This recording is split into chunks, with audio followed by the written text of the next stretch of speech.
என்ன தம்பிங்களா, டீயா காஃபியா? மச்சான் டீ போதுமா? போதும். கொஞ்சம் டீ ஒரு காஃபினா? மச்சான் அவனை பார்த்தியே இல்லையா? ஏன் டிப்ரெஷன்லேயே இருக்கான்? அதே மச்சான் கேட்குறேன். நைட்லேருந்து ஒரே புரியாத கேள்வியா கேட்டு என்ன சாவ அடிச்சிட்டு இருக்கான் மச்சான். இல்ல மச்சான், கோழிலேருந்து முட்டை வந்துச்சா இல்ல முட்டையிலேருந்து கோழி வந்துச்சாட்டே தெரியல மச்சான். அப்பா என்னை உடுப்பா. அதை விட இன்னும் தெரியாமே இருக்கு. கடல்ல ஏன் அலை வந்துகிட்டே இருக்கு? சரி நீங்களும் அவனு கேட்கறப்ப நான் ஒண்ணு கேட்டா, வானம் ஏன்டா நீல கலர்ல இருக்கு? முடியலடா சாமி, தண்ணியோட கலர் என்ன? தம்பிங்களா, இந்த மாதிரி கேள்விக்கெல்லாம் தீர்வு காண வந்தாச்சு நம்ம ஈஜிஸ் பிள்ளை சமுதாய வானொலியில அறிவியல் அறிவோம் இன்னுங்கிற ஒரு புதிய நிகழ்ச்சி. இது ஒரு அறிவியல் சார்ந்த தொடர். இந்த நிகழ்ச்சியின் மூலமா விடை காண முடியாத உங்க கேள்விகளுக்கெல்லாம் விடை சொல்ல போறாங்க. மறக்காம கேளுங்க. வாரந்தோறும் ஞாயிறு அன்று காலை 10 மணிக்கு அறிவியல் அறிவோம். ஈஜிஎஸ் பிள்ளை சமுதாய வானொலி 90.0. இது நம்ம ரேடியோ, நாகை ரேடியோ.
வணக்கம் நேயர்களே, இது இந்திய அமுத பெருவிழா, மத்திய அரசின் விக்யான் பிரசார், தமிழ்நாடு அறிவியல் தொழில்நுட்ப மையம், அறிவியல் பலகை நமது ஈஜிஎஸ் பிள்ளை சமுதாய வானொலியுடன் இணைந்து நடத்தும் அறிவியல் அறிவோம் எனும் புதிய தொடர். நேயர்களே, இன்றைய காலகட்டங்களில் நவீன முறையில் தகவல் தொடர்பு துறை பயன்படுத்தி நம்முடைய சில ஏமாற்று வேலைகள் ஈடுபடுகிறார்கள். அதை எவ்வாறு தடுப்பது, என்னென்ன மாதிரியான குற்றங்கள் நடைபெற இயலுது, அதை தவிர்க்கும் முறைகள் என்னவென்று பற்றி திரு அஸ்வின் ராகவ் அவர்கள் நம்முடன் இணைந்துள்ளார். எல்லாருக்கும் வணக்கம். நான் அஸ்வின் ராகவ். நான் ஒரு சைபர் செக்யூரிட்டி ரிசர்ச்சர். எனக்கு இந்த தொழில்நுட்பம் மேல ஒரு அதிக ஆர்வம் இருந்ததுனால இந்த சைபர் செக்யூரிட்டி டெக்னாலஜி பேஸ் பண்ணி கொஞ்சம் தேடல் இருந்துச்சு. அந்த தேடல் பார்த்தீங்கன்னா சைபர் செக்யூரிட்டியில என்ன முழுசா ஈடுபட இருக்க வச்சுது. வணக்கம் சார். இப்போ ஜென்ரலா சைபர் கிரைம்னா என்ன, அது என்னென்ன டைப்ஸ்ல இருக்கு? இப்போ சைபர் செக்யூரிட்டியில பாத்தீங்கன்னா நிறைய டைப்ஸ் இருக்கு. சைபர் செக்யூரிட்டில நிறைய டைப்ஸ் இருக்கு. இந்த சைபர் செக்யூரிட்டிங்கிற ஒரு வேர்ட் வந்ததுக்கு காரணம் என்னன்னா, நிறைய சைபர் கிரைம்ஸ் நடந்ததுனால தான் காரணம். இப்போ சைபர் கிரைம்னா என்னன்னா, ஆன்லைன்ல ஒரு குற்றம் நடக்குதுன்னா அது சைபர் கிரைம். இப்போ ஃபோன் இல்லை நம்ம இது லைக் இன்டர்நெட், கம்ப்யூட்டர்ஸ் இதை யூஸ் பண்ணி யாராச்சும் கிரைம் பண்றாங்கன்னா இதுதான் சைபர் கிரைம்னு சொல்லுவோம். இப்போ இந்த சைபர் கிரைம்ல பாத்தீங்கன்னா நிறைய டைப்ஸ் இருக்கு. சைபர் கிரைம்ல ஐடென்டி தெஃப்ட் இருக்கு, ரான்சம் வேர் இருக்கு, ஸ்கேம்ஸ் இருக்கு, டெரரிசம் ஃபண்டிங் இருக்கு. டெரரிசம் ரன் ஆகுறது சில டெரரிசம் ஆன்லைன்ல தான் ரன் ஆகுது, டார்க் நெட் இருக்கு. ஸோ இதெல்லாம் என்ன ஆக்சுவலி, இதெல்லாம் சில பேருக்கு வந்து நம்ம ஊர்ல பாத்தீங்கன்னா இந்த அவேர்னஸே இல்லாம இருக்கும். இது ஆக்சுவலி என்ன, இதுல என்னென்ன இருக்குன்னு நான் கொஞ்சம் சொல்ல போறேன். இப்போ சைபர் கிரைம்னு பாத்தீங்கன்னா ஒன்றும் கிடையாது, நார்மலா முன்னாடி சொன்ன மாதிரி தான் ஒரு கிரைம், ஆன்லைன்ல நடக்கிற ஒரு கிரைம். இதுல இன்னொரு விஷயம் என்னன்னா, சைபர் கிரைம்ல நிறைய டைப்ஸ் இருக்கு. ஐடென்டி தெஃப்ட்னு ஒன்று இருக்கு. ஐடென்டி தெஃப்ட்னா அடையாள திருட்டு. இப்போ நம்ம அடையாளத்தை இல்லை நம்மளோட ஒரு ஆதார் கார்டு இல்லை பேன் கார்டை வேற யாராச்சும் யூஸ் பண்ணி வேற ஏதாவது தவறான விஷயத்துக்கு கொண்டு போறாங்கன்னு பார்த்தீங்கன்னா அதுதான் ஐடென்டி தெஃப்ட். இந்த ஐடென்டி தெஃப்ட் யூஸ் பண்ணி சில பேர் ஃபினான்ஷியலாகவும் அஃபெக்ட் ஆயிருக்காங்க. இப்போ நம்ம ஆதார் கார்டு இல்லை பேன் கார்டு ஏதாவது லீக் ஆயிரு வேற யாராச்சும் அந்த யூஸ் பண்ணி லோன் வாங்கி லோன் அப்ளை பண்ணி அந்த மாதிரி கேசஸும் நிறைய இருக்கு. ஸோ அப்படியும் சில கிரைம்ஸ் நடக்குது. இன்னொரு டைப் ஆஃப் கிரைம் பார்த்தீங்கன்னா ரீசெண்டாக இப்போ ஒரு 2 வருஷம் அந்த டைம்ல வந்தது பார்த்தீங்கன்னா ரான்சம்வேர். ரான்சம்வேர்னா வேற எதுவும் கிடையாது, ஒரு செயலி, அது ஒரு சாஃப்ட்வேர். அந்த சாஃப்ட்வேர் நீங்கள் இன்ஸ்டால் பண்ணும்போது நீங்கள் வேறு ஏதாவது நினச்சி நம்ம நார்மலாக பார்த்தீங்கன்னா ஒரு ஃப்ரீயாக சில பெய்ட் ஆப்ஸ்லாம் இருக்குது, சில சாஃப்ட்வேர்லாம் பெய்டாக தான் இருக்குது, ஃப்ரீயாக கிடைக்கணும், கிராக்டு வெர்ஷன் டவுன்லோட் பண்ணுறோம் அப்படின்னு சொல்லி சில இதை டவுன்லோட் பண்ணுவோம். அப்படி டவுன்லோட் பண்ணும்போது தெரியாதனமா அதில் ஒரு ஆட் ஆன் என்ன ஆகும்னு பார்த்தீங்கன்னா உங்கள் சிஸ்டமில் இருக்க எல்லா ஃபைல்ஸுமே என்கிரிப்ட் பண்ணிடும். அது ஃபுல்லாகவே என்கிரிப்ட் பண்ணிட்டு அந்த என்கிரிப்ட் ஆகி நீங்கள் அதை வந்து ஒருவேளை உங்களுக்கு முக்கியமான ஃபைல்ஸ் இருக்குது, ஒருவேளை ஏதாவது கம்பெனியை வச்சுருக்காங்க இல்லை ஏதாவது ஒரு ஐடி கம்பெனி இருக்குன்னா அவங்க முக்கியமான ஃபைல்ஸ் எல்லாமே சிஸ்டம்ல தான் வச்சிருப்பாங்க. இப்போ அந்த சிஸ்டம்ல இருக்க அந்த ஃபைலுக்கு ஏதாவது ஒரு பிரச்சனைனா அவங்களால அதை பேலன்ஸ் பண்ண கண்டிப்பா முடியாது. அதுக்காக என்ன பண்ணுவாங்கன்னா அந்த அப்ளிகேஷன் என்ன சொல்லுவோம்னா நீங்க இவ்வளவு பே பண்ணாதான் நான் இந்த ஃபைலை வந்து ஓப்பன் பண்ணி கொடுக்க முடியும், இல்லைனா வந்து நாங்க இது ஆட்டோ டெலிட் ஆயிரும், உங்களால எதுவும் பண்ண முடியாது, சிஸ்டமே போகுதுங்கிற மாதிரி ஒரு பாப்அப் மெசேஜ் வரும். ஸோ இதுல பாதி பேர் முக்கியமான டாக்குமெண்ட்ஸ் வச்சிருக்கவங்க என்ன பண்ணுவாங்கன்னா வேற வழி இல்லாம காசு அனுப்பிச்சு விட்டு இது பண்ணி தான் பண்ணுவாங்க. ஆனா அது எந்த அளவுக்கு இதாகும் தெரியாது. ஏன்னா நம்ம காசு இது பண்ணிட்டு நம்ம சம்மந்தமே இல்லாம நம்ம யாருக்கும் கொடுக்குற மாதிரி ஒரு நிலைமை, நம்ம ஃபினான்ஷியல் லாஸ். அது இன்னொரு முக்கியமான இன்சிடென்ட்னு பாத்தீங்கன்னா பெகாசஸ் ஸ்பைவேர். பெகாசஸ் ஸ்பைவேர்ங்கிறது வந்து அது ஒரு உளவு கருவி, ஒரு உளவு செயலி. 2022 முக்கியமா பேசப்பட்ட ஒரு ஸ்பைவேர்ங்கிறது பாத்தீங்கன்னா இந்த பெகாசஸ் ஸ்பைவேர் தான். ஸோ இது வந்து இந்த பெகாசஸ்னு சொல்றோமே, இந்த பெகாசஸ் வந்து லட்சம் கோடிக்கணக்கான ஸ்பைவேர் இருக்கு, அதுல ஒரே ஒரு ஸ்பைவேர் தான். அப்போ நீங்க புரிஞ்சுக்கணும் இது இந்த ஸ்ட்ரீம் வந்து எவ்வளோ வைடா இருக்குன்னு. இதுல நிறைய துறைகள் இருக்கு, நிறைய டொமைன்ஸ் இருக்கு. ஓகே சார், இதுல நிறைய துறைகள்ல டொமைன்ஸ் இருக்குன்னு சொன்னீங்களே, அதை பத்தி கொஞ்சம் சொல்லுங்க சார். இப்போ சைபர் செக்யூரிட்டின்னு பாத்தீங்கன்னா அதுல வந்து நெட்வொர்க்கிங் இருக்கு, சிஸ்டம் அட்மினிஸ்ட்ரேஷன் ஒரு டிபார்ட்மெண்ட் இருக்கு, ரெட் டீமிங் ஒரு டிபார்ட்மெண்ட் இருக்கு, பர்பிள் டீமிங் ஒரு டிபார்ட்மெண்ட் இருக்கு. இந்த ரெட் டீமிங் ஒரு டிபார்ட்மெண்ட் என்னன்னா அவங்க வந்து அவங்களோட வெப்சைட்டை அவங்களே செக் பண்ணி பார்த்துப்பாங்க. இப்போ இந்த வெப்சைட்ல ஏதாவது பண்ண முடியுமான்னு அவங்களே அட்டாக் பண்ணிட்டு ஏதாவது லூப் ஹோல்ஸ் இருந்துச்சு அதை வந்து பக்ஸ்ன்னு சொல்லுவோம். பக்ஸ்ங்கிறது ஏதாவது ஒரு சின்ன ஒரு சின்ன ஓட்டம்னு வச்சுக்கலாமே, அந்த ஓட்டம் மூலமா ஏதாவது டேட்டா போகுதுன்னா அதை அவங்களே அட்டாக் பண்ணி கண்டுபிடிச்சிட்டு அதை சரி பண்ணிடுவாங்க. இப்போ பர்பிள் டீமிங்னு பார்த்தீங்கன்னா அவங்க வந்து இப்போ என்ன பண்ணுவாங்க பர்பிள் டீமிங்ல, இப்போ நம்ம வெப்சைட், இப்போ நம்ம ஒரு கம்பெனி வச்சிருக்கோம், நம்ம வெப்சைட் ஒன்று இருக்குன்னு வச்சுக்கோங்களேன், அந்த வெப்சைட்ல ஏதாவது பிரச்சனை இல்லை யாராச்சும் அட்டாக் பண்ண வரும்போது நம்ம அதை எப்படி பாதுகாப்போங்கிற ஒரு டீம் தான் ரெட் டீம். இப்போ மோஸ்டா ஒரு கூகுள் இல்லை ஃபேஸ்புக் இல்லைன்னா யாஹூ, ஜோ இது மாதிரி கம்பெனிஸ் எல்லாமே அவங்க கம்பெனிக்கு உள்ளாரையே சில டிபார்ட்மெண்ட்ஸ் வச்சிருப்பாங்க. Defence team, offensive team, red team, blue team, இல்லை த்ரெட் இன்டெலிஜென்ஸ். ஸோ இந்த மாதிரி சில விஷயம்லாம் இருக்கு.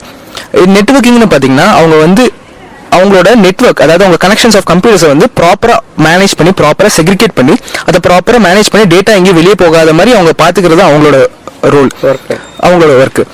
இந்த துறைகள்லாம் இருக்கு இல்லைங்களா, இந்த சைபர் செக்யூரிட்டி இப்போ வந்து டெக்னாலஜியோட வளர்ச்சி ரொம்ப அதிகமாக போயிட்டு இருக்கு. ஸோ இந்த வளர்ச்சினால நிறைய கிரைம்ஸ் நடக்கிறதுனால நிறைய கம்பெனிஸ் வந்து இந்த சைபர் செக்யூரிட்டி ஆஃபீஸர்ஸ் இல்லை சைபர் கிரைம் ரிசர்ச்சர்ஸை வந்து ஹையர் பண்றாங்க. இதோட ஜாப் ஸ்கோப்புமே ரொம்ப அதிகமாக இருக்கு. இப்போ இதுல என்ன பிரச்சனைனா நம்ம ஆளுங்களுக்கு இல்லை நம்ம மக்களுக்கு இந்தியாவில் வந்து இப்படி ஒரு துறை இருக்குன்னே ஒரு இதாக இருக்கு. நம்மளுக்கு தெரிஞ்சது நார்மலாக இன்ஜினியரிங் இருக்கு, கம்ப்யூட்டர் சயின்ஸ் இருக்கு, கோட் ஐடி இருக்கு, அவ்வளவுதான் தெரியும். பட் இப்படி ஒரு ஸ்ட்ரீம் இருக்குன்னு பாதி பேருக்கு தெரியாம இருக்கு. இப்போ முன்னாடி சொன்ன மாதிரி சைபர் டார்க் நெட்டை பத்தி பேசிட்டு இருந்தோம். இப்போ டார்க் நெட்ல இருக்க விஷயம் என்னன்னா, இப்போ நார்மலா நம்ம குரோம் ப்ரௌசரோ இல்ல ஓபேரா நம்ம நார்மலா யூஸ் பண்ணிட்டு இருக்க ப்ரௌசர்னால இந்த மாதிரியான டார்க் நெட்டை ஆக்சஸ் பண்ண முடியாது. அதுக்குன்னே டெடிகேட்டடா ஒரு சாஃப்ட்வேர் இருக்கு, டார்னு சொல்லிட்டு அது ஒரு ஓப்பன் சோர்ஸ் ப்ராஜெக்ட். அந்த ப்ராஜெக்ட் மூலமா தான் நம்மளால அந்த இதை அக்சஸ் பண்ண முடியும். இப்போ இதுல விஷயம் என்னன்னா, டார்க் நெட் கண்டுபிடிச்சதுக்கான காரணம் என்ன சார்? ஆக்சுவலி இந்த டார் வந்து இந்த டார்க் நெட்டுங்கிற ஒரு விஷயம் கண்டுபிடிச்சதுக்கான காரணம் என்னன்னா, யுனைடெட் ஸ்டேட்ஸோட நேவி தான் இதை கண்டுபிடிச்சாங்க, இந்த டாருங்கிற ஒரு டெக்னாலஜியை. இது ஆக்சுவலி எதுக்கு கண்டுபிடிச்சாங்கன்னா, தகவல்களை ப்ராப்பரா யாருக்கும் தெரியாம சேஃபா கொண்டு போய் சேர்க்கறதுக்கு தான் கண்டுபிடிச்சாங்க.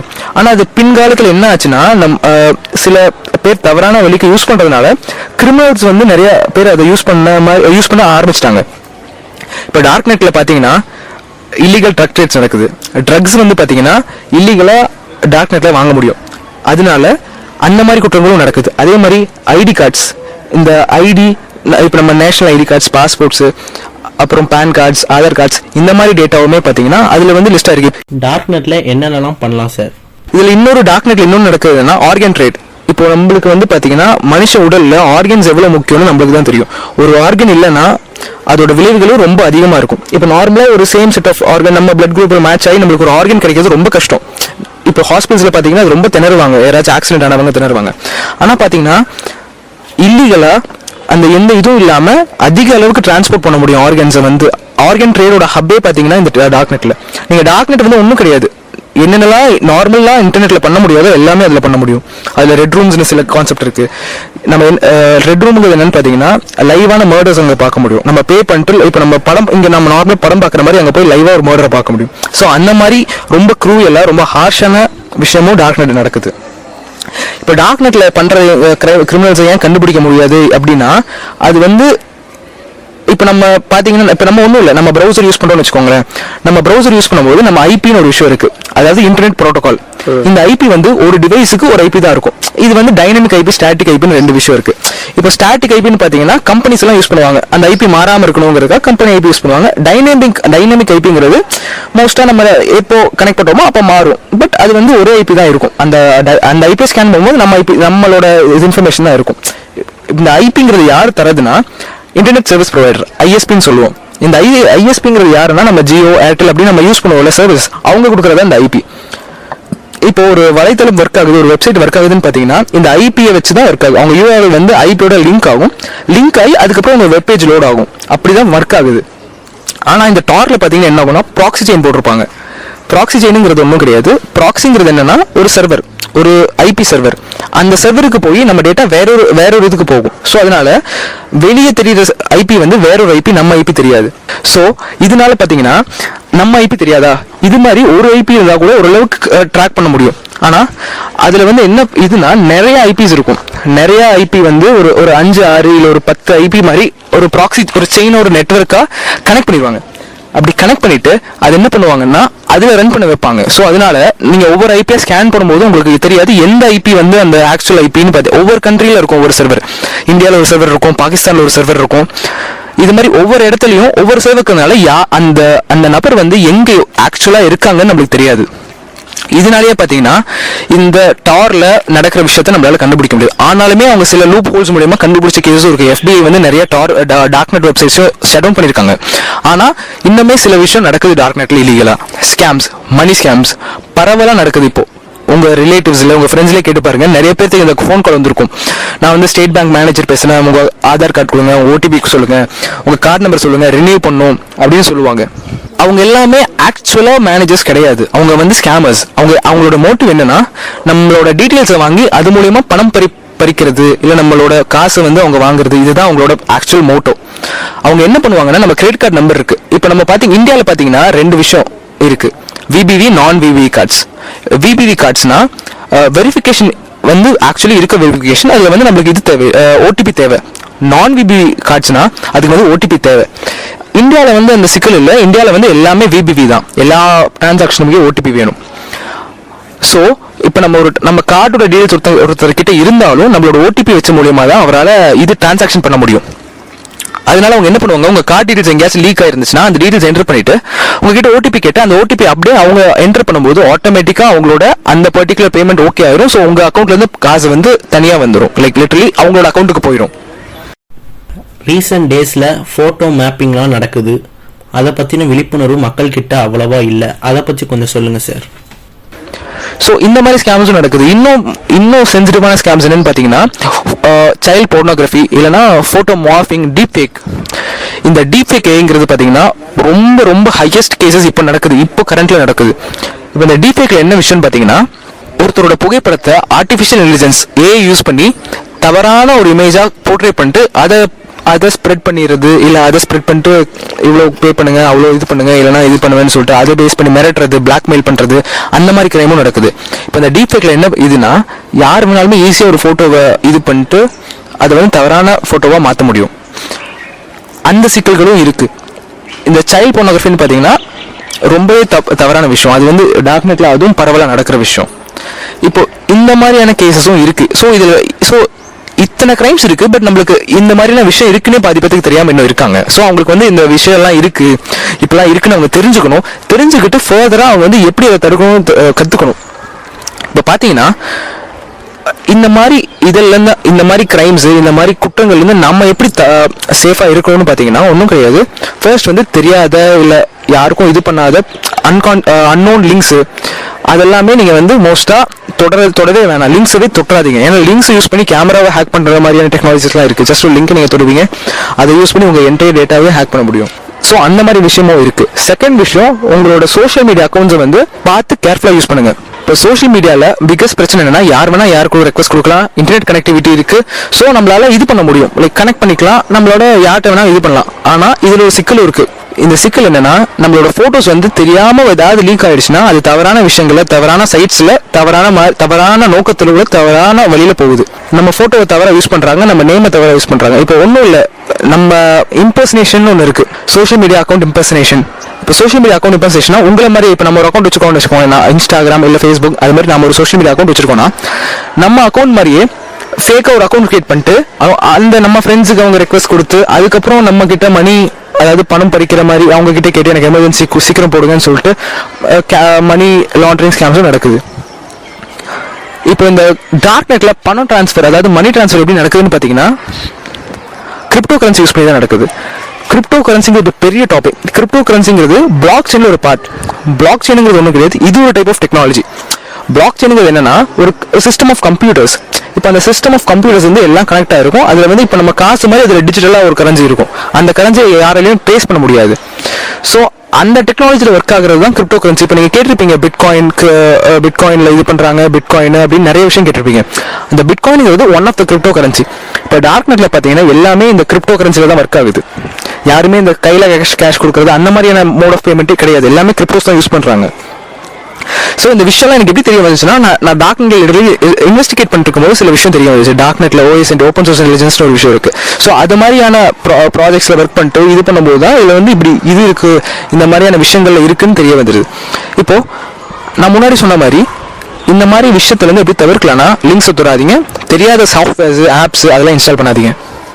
நெக்ஸ்ட், உங்க சோஷியல் மீடியாவை அந்த பிரைவசி செட்டிங்ஸ் அதெல்லாம் பார்த்து சேஃபா வச்சுக்கோங்க. இன்னொரு விஷயம் என்னன்னா, நீங்க வந்து ஒரு வேளை இந்த லொகேஷன் மாத்தி போடுறது, ஸோ அந்த லொகேஷன் பேஸ் பண்ணி சில விஷயமும் இருக்கு. நீங்க வெளியே ஒரு இடத்துக்கு போகும்போது அந்த லொகேஷனை டேக் பண்ணாதீங்க. அந்த லொகேஷன் யூஸ் பண்ணி சில விஷயம்லாம் நடக்கும். சில விஷயம் இந்த சென்ஸ் எதை சொல்ல வரேன்னா, இப்போ நீங்க ஒன்றும் இல்லை, நான் ஊர்ல இல்லைங்கிற மாதிரி வெளியூர், லைக் நீங்க ஒரு டிராவல் பண்றீங்க, ஸோ அப்படிங்கும்போது நீங்க வேற ஒரு ஊர்ல இருக்கிற மாதிரி போட்டீங்கன்னா அதை யூஸ் பண்ணிட்டு அந்த டேட்டாவை நீங்க விடுற ஒவ்வொன்று, நீங்க போஸ்ட் பண்ற ஒவ்வொன்றுமே டேட்டா இஸ் வெல்த். டேட்டா சொத்து மாதிரி. ஒரு மனுஷனோட டேட்டா வச்சு யாரு வேணா என்ன வேணா பண்ணலாம். இப்போ உங்க போன் பக்கத்துல இருக்கு, நீங்க ஒன்றும் இல்லை ஏதாச்சும் ஒரு போனை பத்தி பேசுறீங்கன்னு வச்சுக்கோங்களேன், அடுத்த ஒரு 10வது நிமிஷம் நீங்க எந்த ஆப் ஓப்பன் பண்ணாலும் அங்க கீழே வந்து ஆட்ஸ் வந்து போனோட ஆட்ஸ், பிளிப்கார்ட் அமேசான்ல போனோட ஆட்ஸா தான் வரும். இதுல இருந்து என்ன தெரியுதுன்னா, எல்லா விஷயமுமே டேட்டா கலெக்ட் பண்ணுது. ஸோ நம்ம டேட்டா தகவல்களை பாதுகாப்பா செக்யூரா வச்சுக்கிறது எவ்வளவு வச்சுக்க முடியுதுங்கிறத பொறுத்து தான் நம்மளோட விஷயம் இருக்கு, நம்மளோட சேஃப்டி இருக்கு. ஸோ நான் என்ன சொல்ல வரேன்னா, டேட்டாவை பார்த்து யூஸ் பண்ணுங்க. நீங்க கொடுக்குற டேட்டா, அதாவது நீங்க வெளியே சொல்ற டேட்டா, நீங்க கொடுக்குற ஒவ்வொரு இன்ஃபர்மேஷனுமே ஒரு சின்ன ஒரு விஷயத்துக்கு லீட் பண்றதுக்கு, ஒரு தவறான வழிக்கு லீட் பண்றதுக்காக கூட இருக்கலாம். ஸோ இதெல்லாம் பார்த்து கவனிச்சுக்கோங்க. சரி, ஓகே, நீங்க இப்படி தவிர்க்கிறதுக்கெல்லாம் சொல்றீங்க. நெக்ஸ்ட், ஒருவேளை அஃபெக்ட் ஆயிட்டோம்னா நாம என்ன பண்றது? ஸோ இந்த விஷயத்துக்கு நம்ம என்ன பண்ணோம்னா, ஃபர்ஸ்ட் வந்து national cyber crime NCIP portal ஒன்று இருக்கு. Indian cyber crime investigation portal, national cyber crime portal ஒன்று இருக்கு. அந்த போர்ட்டலை நம்ம ரெஜிஸ்டர் பண்றது மூலியமா நம்மளால வந்து ஒரு கேஸ் ஃபைல் பண்ண முடியும் ஆன்லைன்லேயே. ஸோ அப்படி ஃபைல் பண்ணிட்டீங்கன்னா இந்தியன் கவர்மெண்ட் வந்து அதுக்குன்னே சில சைபர் செல்ஸ் ஒர்க் ஆகிட்டு இருக்கு. அதில் ஒரு எங்க போட்டாலும் உங்களுக்கு வந்து அதுல இருந்து ரெஸ்பான்ஸ் இருக்கும். அதே மாதிரி தமிழ்நாடு, நம்ம டிவிஷன் தமிழ்நாடு தானே, தமிழ்நாடோட சைபர் செல் டிபார்ட்மெண்ட்டும் இருக்கு. ஒவ்வொரு போலீஸ் ஸ்டேஷன்லயுமே, ஒவ்வொரு டிஸ்ட்ரிக்டோட போலீஸ் ஸ்டேஷன்லயுமே ஒரு சைபர் செல்லோட டிபார்ட்மெண்ட் இருக்கும். அந்த டிபார்ட்மெண்ட்ல அவங்களோட ரோல் என்னன்னா, இது மாதிரி சைபர் கிரைம்ஸ் இன்வெஸ்டிகேட் பண்றது தான் ரோல். ஸோ இந்த மாதிரியான முறைகள்லாம் இருக்கு. இதுல விஷயம் என்னன்னா, நம்ம இறுதியில் என்ன சொல்ல வரேன்னா, இந்த மாதிரியான விஷயம் எமர்ஜ் ஆயிட்டு இருக்கு.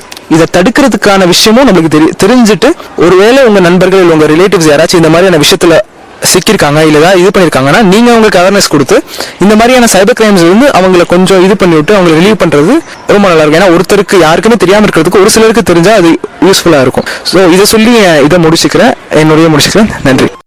நேயர்களே, இதுவரை இன்றைய நவீன தகவல் தொடர்பு சாதனங்களை நாம் பயன்படுத்தும் போது ஏற்படும் சிக்கல்களையும் குற்றங்களையும் நாம் எவ்வாறு தவிர்ப்பது என்பதை பற்றியும் திரு அஸ்வின் ராகவ் அவர்கள் நம்மோடு சில கருத்துக்களை பரிமாறிக்கொண்டதை கேட்டோம்.